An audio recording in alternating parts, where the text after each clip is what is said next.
నేనైతే సిమ్గా లావుగా తగ్గాలనేవాళ్ళు దోశలు అయితే ఇలా అయితే వేసుకోండి. పెసరబ్యాళ్ళు అండి, పెసరబ్యాళ్ళు, సబ్బిము, పెసరబ్యాళ్ళు అండి. ఇది అన్నీ పక్కన పక్కన పోసుకొని సబ్బిం కానీ ఇది చూడండి, ఒక కప్పు తీసుకున్నాను. ఒక కప్పు పెసరబ్యాళ్ళు, ఒక కప్పు సబ్బిం తీసుకొని నేను ఈ విధంగా 2 సార్లు అయితే శుభ్రం చేసి మళ్ళీ నీళ్ళు పోసి అట్లే పెడతాను.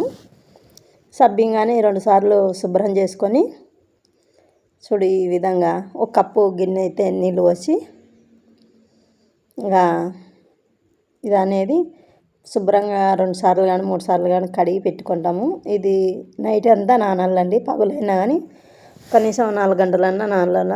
చూడు ఫ్రెండ్స్, మార్నింగ్ అయిన తర్వాత సుద్దు ఇవన్నీ మళ్ళీ పొద్దున్నే మళ్ళీ ఒకసారి అయితే సబ్బిం అయితే ఒక కప్పు నీళ్ళు వచ్చినా కాబట్టి బాగా మెత్తగా నానాయి. చూడు ఈ విధంగా అయితే ఉన్నాయి.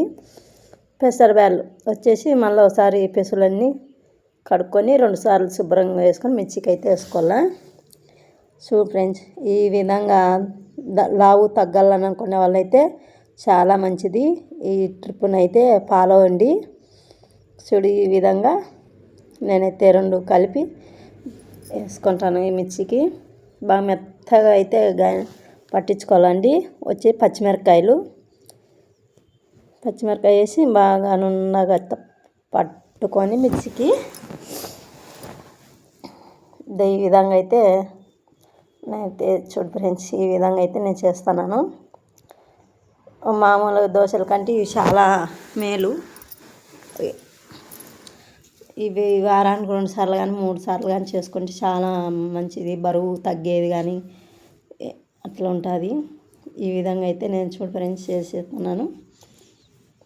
దీంట్లోకి అయితే పల్లీల చట్నీ కాంబినేషను 1 గంట 15 నిమిషాలు నాననిచ్చి కొద్దిగా ఉప్పు, సోడా పొడి కొద్దిగా వేసుకొని మనం తగినంత ఈ విధంగా అంతా చేసుకున్నాక ఒక్కసారి నూనె వేసి ఒక్కసారి ఎర్రగడ్డతో నూనె వేసినాను. ఈ ఎర్రగడ్డతో ఒకసారి అట్లా రుద్దేసి ఏం అవసరం లేదండి నూనె.